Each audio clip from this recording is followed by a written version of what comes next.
Sit back, relax, unless you're driving. It's time for That's a Freebie.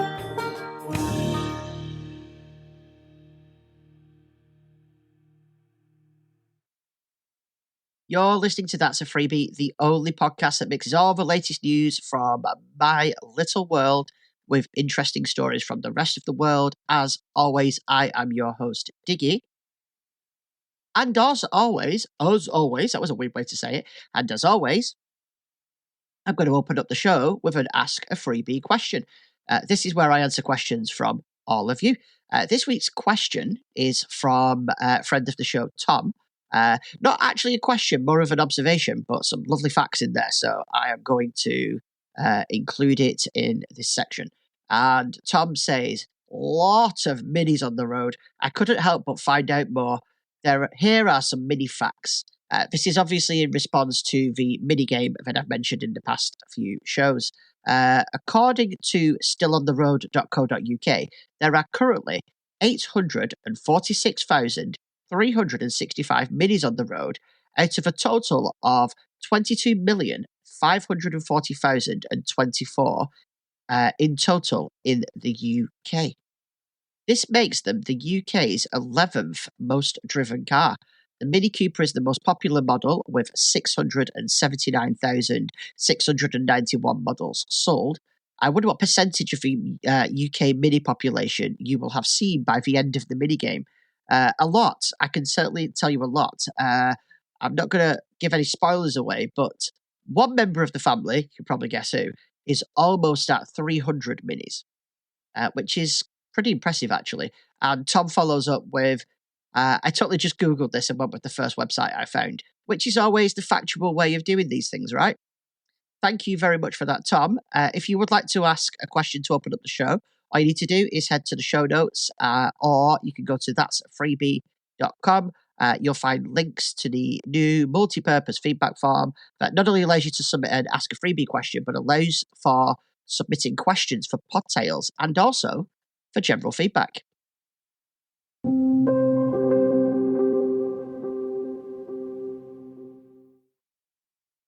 So what happened this week? This week, I have got 3 stories to tell you from the week. Well, they're not all from the week. 2 of them are from the week. One of them is a story from yesteryear, as one might say. We started the week by going to Lime Park, making use of our National Trust membership. Mentioned it before, you should totally join. Some great days out there. Lime Park is a place we'd never actually been to. And whenever we saw like the listing on the National Trust website, we always looked at it and thought, well, I did. I can't speak for everybody, but I looked at it and thought, nah, doesn't look that interesting really there. Let's skip that one and go somewhere else. Anyway, this week was the week where we finally went, no, let's actually try that place. And it's amazing. You should absolutely go. So there's a big manor there. You get to walk around the manor and have a look around. It's enormous. It's like any other manor. There's nothing particularly different about it, other than that it is interesting to walk around and see all the rooms set up as they were back in ye olden days. But what was the best thing about it is about halfway around the manor, there's a section where you get to dress up. Now, a lot of places have this. You basically, there's a coat rack with a few cloaks on, just clothes from the time period that the manor was at its peak, I suppose.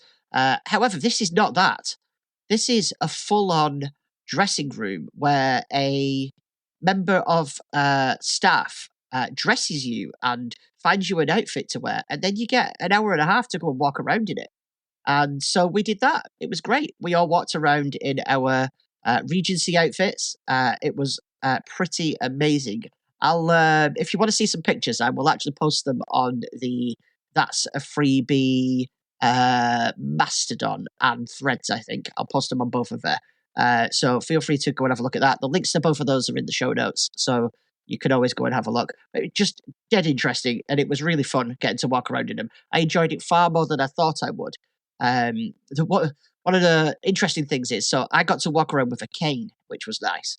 And the boy, Toby, asked if he could have a cane. And she said, no, they can't give canes out to the children because little boys tend to try and use them as swords. And he kept saying, I promise I won't use it as a sword. Please, can I have a cane? He just wanted to look cool with a cane, right? That's what it was. But she said, well, I'll think about it. She obviously meant no and hoped that he would forget about it and was sort of giving us the side eye to say, try and get him off that path because I can't give him one, that kind of thing. And I was trying to give him the side eye saying, Toby, just chill. I'll give you my cane as soon as we get outside. Don't worry about it. But he wasn't getting that. Anyway, I whispered it to him when we were getting changed because we got in the changing rooms and me and him got changed together. And I whispered it to him then. So he's like, oh, awesome. So anyway, we get outside. And remember, the reason why they couldn't give him a cane was because boys tend to use them as swords. So I said to him, here is my cane. However, the bottom of it needs to stay on the floor apart from when you're walking. Can't use it as a sword. It doesn't get raised in the air. As soon as it does, we'll be in trouble. He said, all right. He got to the end of the first corridor, swung it in the air and went, yeah, and tried to use it as a sword. And I went, Toby, what are you doing? And he went, oh, I forgot. Like 10 seconds. He lasted 10 seconds before he forgot. It was still fun, though. I let him keep the cane. It was fine. He didn't do it again after that. Story number 2 from this week. What order shall I do these in? I always struggle to decide what the best order is. I will tell you the story of yesteryear first. This is another mini story. It's funny, the things that keep popping into my head the more I talk about stuff from the past. So I've told you before about the Mini I had. I used to drive around blasting the cores out really, really loud. And there was one time that I was driving the car and I'd become sort of the designated, I pick up and drop everybody off from work kind of person of my own doing. Nobody sort of pushed me into it. In fact, actually, thinking back about it, they were all quite good about it. I used to work in a garage at the time. I worked in a garage for about 9 years, I think it was, before I finally gave up on it because I didn't like the winters. It was cold, it was wet. Snow used to drip off cars, down your overalls, and it was freezing, and your hands were constantly filthy. Anyone that knows me knows that I don't like to be filthy. Yeah, whatever. And I just wasn't enjoying it, so I stopped basically. However, while I was there, I would pick everybody. Well, I say everybody, 2 people. It was only like 4 of us that worked there, but 2 of them lived near me, so I would pick them up. They would never actually let me drop them off all the way at home. They basically said, no, you drop us off at the end of like the main road, and we'll walk the rest of the way. Thinking about it now, it was like they used to say, don't let people take advantage of you like that, and I get why now. I didn't at the time. I was like, I don't mind doing it, but it's funny how that changes over the years, isn't it? I never really mind giving people a lift, but it's amazing the things that people will ask you to do because you're a person that says yes. Anyway, that was a tangent, wasn't it? I decided to one day, I decided to go a different way than what I usually did because I knew there was roadworks essentially at the end of this road. So I went this different way. What I didn't realize is that roadworks extended down to this area as well. And it took me by surprise. And I was a fairly new driver. I'd probably only been driving for, I'd say, a month or so at the time. I hope it was only a month because otherwise it was really stupid. It was really stupid anyway. I get that. But I basically come to the end of this road and I needed to turn right. So I come to the end of the road. I looked both ways, saw that my exit was clear, turned right. And as I did that, the 2 people in the back seat went, whoa, what are you doing? And I was like, what? And it was at that moment I realized I up. It turns out the reason why my exit was clear was because there was temporary traffic lights. And I hadn't realized that the traffic lights that I'd seen them, I just hadn't realized that they applied to me as well. I thought everything was going to be hunky-dory. Nope, it turns into a stream of oncoming traffic that were driving down the wrong side of the road because obviously their lane was closed. They were supposed to be doing. They had the green light. We had the red light. I panicked and I threw the car up onto the pavement. I drove down the pavement, round the mall. Everyone's honking the horns. People are shouting obscenities out the window. Rightfully so, because that was the dumbest thing I could do. I was unbelievably lucky that there was nobody walking down that pavement at the time, because it was also a very busy area. Usually there would be like at least 5 or 6 people just walking there. It was in front of a pub as well. So there's usually people stood outside this pub. No, I was so lucky. And I think the only reason for it is there was also some scaffolding up as well. And I think the scaffolding made it uncomfortable to be there, but you weren't able to get yourself in the place you normally would be. And oh man, I was so lucky. I got back on the road after I got past all the traffic lights and everything. And I'm driving along, and one of the guys says, right, pull over. So I pulled over, and he's like, right, I will drive the rest of the way home because you're not in a fit state to drive right now. I was full on like freaking out. And he drove to my house with me. But we dropped the other guy off first. He drove to my house, parked my car up outside, and he went, right, don't get in the car again till tomorrow morning and think about what you did. I was like, yeah, all right, thanks. And he walked home the rest of the way from there. That was I think when I look back, because everybody makes mistakes when driving. Nobody's perfect. And if you think you are, you've made loads of mistakes and you're oblivious to them because you do. Probably every time you go out in the car, there's something silly that you might do, or you might make a lane change that was a bit inconvenient to somebody else and you've not noticed, all that kind of stuff. But that was flat out dumb. Like, it was stupid. And I still look back on that and cringe. It does mean, though, that turned me into, I think, a better driver because I pay so much more attention now when I'm driving. I'm that person who, when you're coming up to a giveaway and you get some people that will just roll through it because they can tell that it's free, I will always stop. And people beep at me, but you're supposed to stop, so I don't care. I do that. So, yep. Very interesting mistake that I made that still haunts me to this day. And another mini story, funnily enough. Story of the week, the third, is that this week we decided I say we decided. The kids have been asking for a very, very long time. And it just so happened that it was thrust upon us in that they went to a party somewhere and got talking to somebody who did this, and we decided to go with it. And that is karate lessons. So the children have been asking for it for a while. We've actually been thinking that it might be good for Fina because she has issues with anger, things I've discussed before. And so we thought, let's maybe take her for these karate lessons. We asked her, she's decided, yes, she wanted to do it. The boy, he's obsessed with being a ninja, so he's obviously going to want to do it. And they said, well, you do it as well. And I said, all right, I could do with some exercise because I've not been going to the gym like I'm supposed to be doing. That's why you've not had a gym update for a while, actually, thinking about it, because it's not been on my mind. And so we went to this karate lesson. We all lines up in the thing, and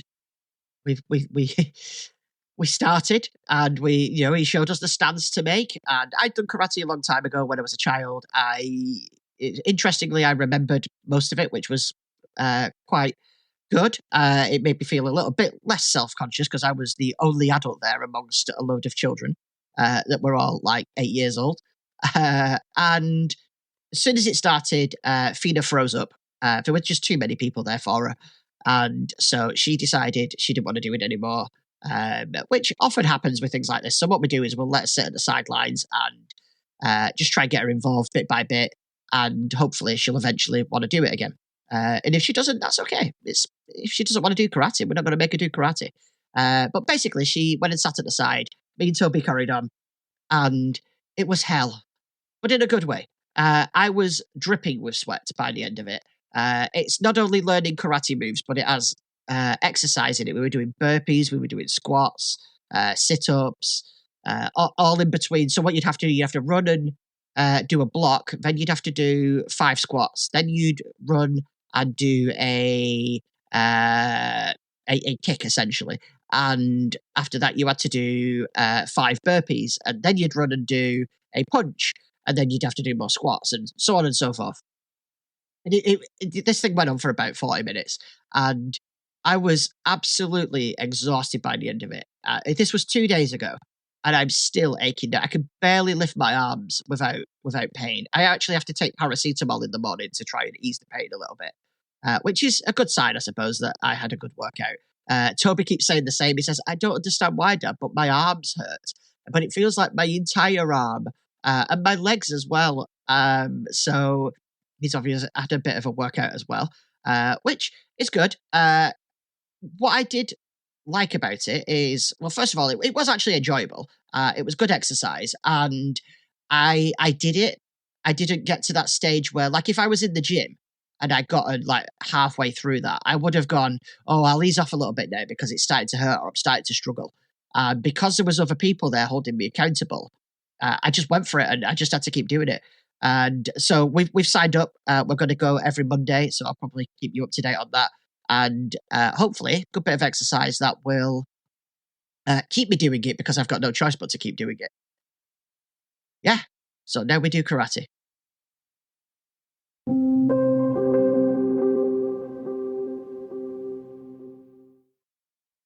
The other day, we were coming out of the supermarket and we were in a huge rush. Like, we were late for something. I can't even remember what it was for, but we were super, super late for something. And we had to go to Asda first because we needed some and we couldn't go afterwards. That's not important really. What is important is as we came out. So this whole where I've said that they've set up a way in and a way out of our local Asda now. What I've noticed is because there's now a specific way you come out, like no matter which way you come in, because you can still go in both ways technically, but no matter which way you go in, you will always use the same exit because of where the tills are. I've noticed that the people that sit there trying to get you to sign up for stuff have discovered that the best place to perch themselves now is directly outside that door. And I'm not even talking like near that door, like directly outside that door. You have to sidestep around them to get out, which is a little bit frustrating to the point where I actually think I'm probably going to complain, which it's not like me. I'm not that I'm going to run a ladder and complain kind of person, really. But it's getting stupid. Like you try to get out of Asda now, and for so many people getting accosted at the doorway trying to get you to sign up to, I don't know, like Octopus Energy or something like that. I don't even know if they still exist. But it's all that kind of stuff. Trying to get you to sign up to broadband and all that. But you can't get out of the door anymore. It's stupid. But the thing that really annoyed me, the thing that is getting told to buzz off is the other day, on that particular day when we were in a rush, we went to come out and a lady shouts at us, can I just ask you a few questions? And I said, no, I'm really sorry. We're in a huge rush and we really, really need to go. And she said, oh, it'll only take a minute. And I went, no, we're in a huge rush. We really, really need to go. And then she said something. I can't actually remember what it was she said, but it made me stop. And I turned and I said, pardon? And she said, just look at this. And I was like, oh, okay, let me go and have a look. And I said, and as I was walking over to her, I think she said, I just want to give you something. I think that's what it was. And as I was walking over, I said, if you're going to try and get me to sign up for anything or read anything, I genuinely don't have time. And I will just walk off. And she went, okay. And then she held an iPad up to me and she said, can you just pop your email address in there? And I went, no, you're obviously not very good at listening, are you? I just couldn't believe like what she was doing. Anyway, I turned to all the colleagues and I went, you might want to retrain her because she's not very good at actually paying attention. I've said no to her 3 times now, and she keeps trying to get me to come over. And they all started laughing, obviously, because they thought it was funny that somebody was being a bit of an arse with them. I couldn't believe her. That I can't even, it's so annoying now, I can't remember the exact words she said, but she kept trying to trick us into going over. And I said, if there's anything you need me to fill out, I can't do it. And then she starts trying to hand me a form to fill out.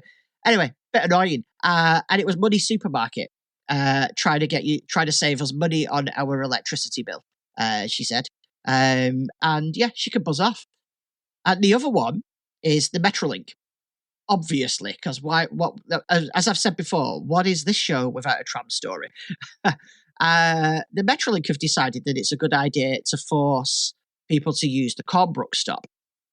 So what happens now is the trams from the Trafford Centre no longer go to Deansgate Castlefield, they go to Cornbrook. Now, that's how it used to be. And I think one of the reasons they changed it is Cornbrook is absolutely feral, right? It's a horrible place to stand and wait for your tram.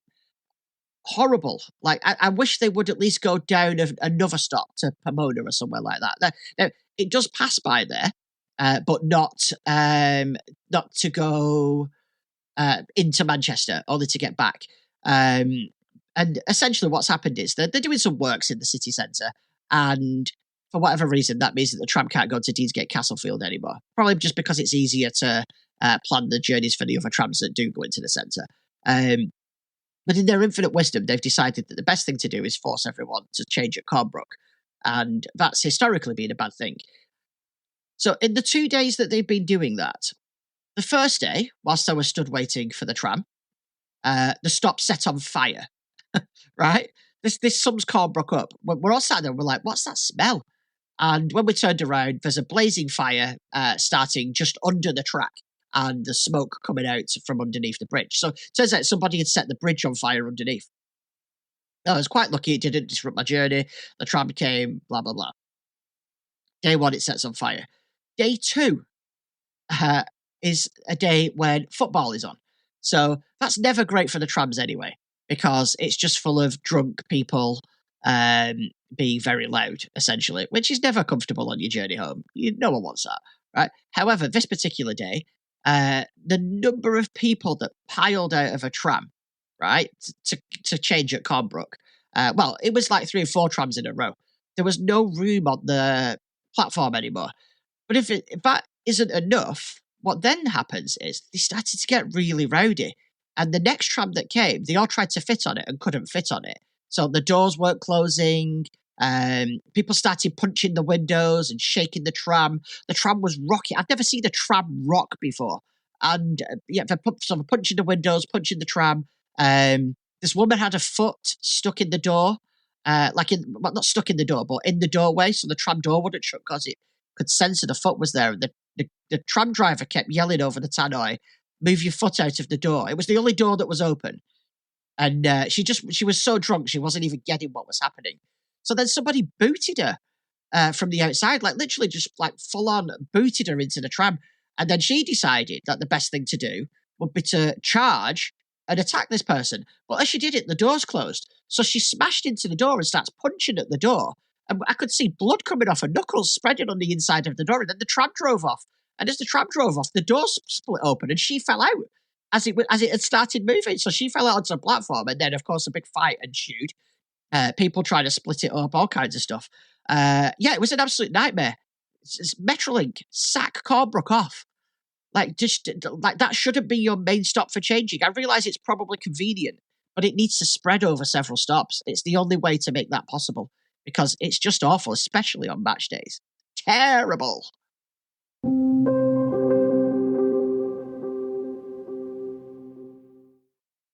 For this week's Pod Tales, I want you to imagine something. So I want you to close your eyes, and I want you to imagine this. You're laying in bed, and you're about to drift off to sleep, and then suddenly, boom, you hear a loud bang, like fireworks going off in your head, like boom, boom, boom, boom. I imagine that's what it sounds like. I've never actually experienced this. But when you open your eyes, there's nothing there. No fireworks, no burglars, just silence. If this sounds familiar, you might have experienced exploding head syndrome. Now, that sounds dramatic, right?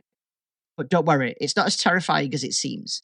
EHS is actually a harmless phenomenon where people hear loud noises like explosions or crashes right as they're falling asleep or waking up. It's not painful, just a bit startling. Some folks also report that seeing a flash of light or feeling like there's static electricity buzzing in their head. While it can be scary, especially the first time it happens, EHS isn't dangerous, and it doesn't mean anything serious is wrong. Most people only experience it occasionally, and it doesn't stick around for long. But here's the tricky part. We don't exactly know why EHS happens. Scientists have tossed around a few ideas, but nothing has been proven yet. Some think it could be related to the brain's transition between being awake and asleep, like the brain is having a little hiccup.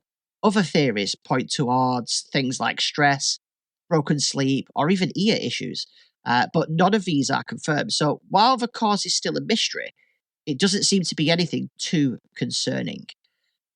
So, how do you know if you have EHS? If you're hearing loud bangs or crashes when there's no actual noise around, especially when you're just about to fall asleep or waking up, you might have EHS. It's classified as a sleep disorder because it happens while you're dozing off or waking up. Interestingly, some people also feel their heart race, get sweaty, or feel like they've stopped breathing for a second. But don't worry, you are actually breathing. There's no specific treatment for EHS, but the good news is that it often doesn't need any. Just knowing that what it is and that it's not harmful is usually enough to help people relax. In some cases, doctors might suggest certain medications if the episodes are really frequent or bothersome. But it's pretty rare that treatment is needed. So, who gets it? Well, it's hard to say. It's really hard to say how many people experience EHS because many, as you might imagine, don't report it. I imagine a lot of people think they're just going crazy. But some studies suggested it affects about 10% of people, with women being more commonly infected. It might even be more common among people who also deal with sleep paralysis. Now, I have noticed a little pattern with a lot of these. It always says that it affects women more commonly. And I wonder actually if that is because women are more likely to report something like this. Because in general, men have a tendency to just get on with things. And, well, no, that makes it sound like women are moaners. That's not what I mean at all. We have a tendency to ignore things is probably a better example. Not go to the doctors, not report an issue. And whereas women are more like, you know what, this is a problem. I'm going to go and seek help for it. So I wonder if that's why a lot of these things, it seems to affect women more commonly. I don't know, just a thought. The first mention of something like EHS was all the way back in 1876. A doctor named Silas Weir described what he called sensory discharges in a patient. And then in 1988, the name exploding head syndrome was officially coined by a British neurologist. Some people have suggested renaming it to something a little less alarming, but for now, exploding head syndrome sticks. So if you've ever experienced that sudden, mysterious bang in your head, don't worry.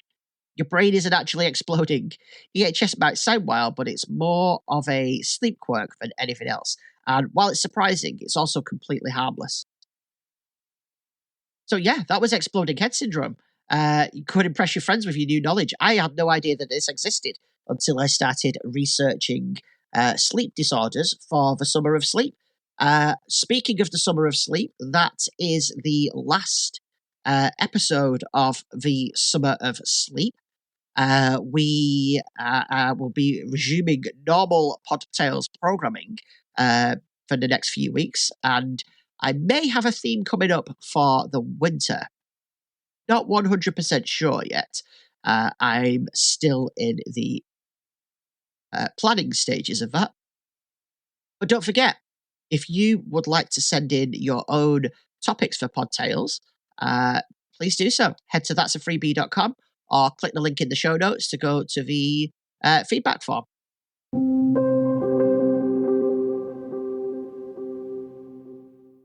If you want even more That's a Freebie, then you should join That's a Freebie Plus. Just head over to the show notes of that'safreebie.com and click the link. You can join for just £4 a month. Your membership gets you the plus feed of the show that's sent out immediately after it's recorded, and it includes almost zero edits. I do take out some long gaps from it, just to make it a little bit more polished for you to listen to be honest. And then that means you also get to hear me plan the show, the mistakes that I make, how often I actually have to restart things before I start recording a section, which happens from time to time. You also hear me combating the recording issues that I sometimes have. So sometimes interesting to see what goes on a little bit behind the scenes of the recording of a podcast. And the Plus feed will give you access to that. And it also includes the That's a Freebie Plus segment that's always at the end of the show. And in this week's section, I'll be talking about the book 11/22/63 in the That's a Freebie Plus book club. And if you can't or you don't want to join, that is okay. You can still help out by sharing the show far and wide. And the absolute best thing you can do, and this is also if you are a That's a Freebie Plus listener, you can go to your podcast client of choice, and you can leave a review for the show. And that actually makes a huge difference because it means I'm more likely to get recommended to other people.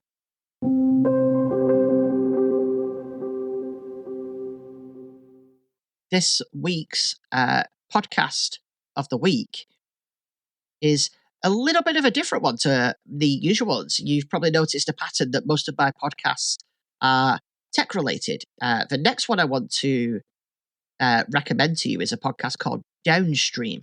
That's DOWNSTREAM, just in case you can't tell what I'm saying.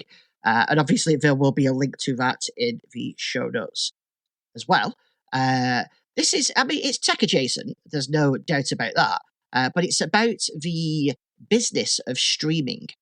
And it's super interesting. Like you might think to yourself sometimes, like, why does Netflix do this way, and why does Disney Plus do the same thing but in a different way, or what is going on with these companies, and why do they behave the way they do? Why are they adding ad tiers, for example? And they discuss that kind of stuff. It's really good. It's Jason Snell, and currently he's rotating through co-hosts.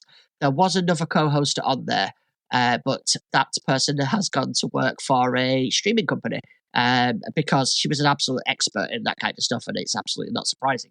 But it's an interesting podcast. It's pretty short. They do it where they do like a plus version of it, where you get an extra long one every 2 weeks, and then a shorter version of it the other weeks. I don't subscribe to this one because I'm not as into that kind of news as I need to be. And it's just handy to be able to understand some of the things that are happening. So I do like the shorter episodes of it. So I even if I did subscribe to it, I probably would still listen to the shorter episodes, to be truthful. It's good. It's a really good podcast. Even if you only listen to a few episodes of it, it's just a good idea to get your head around why certain things are happening. Like, why the password crackdown and, the sharing thing. And the ads thing is actually very interesting as to why they do it and how they do it in certain ways, and definitely worth a listen. That's Downstream, and it is also part of Relay FM, or Relay as they are now called.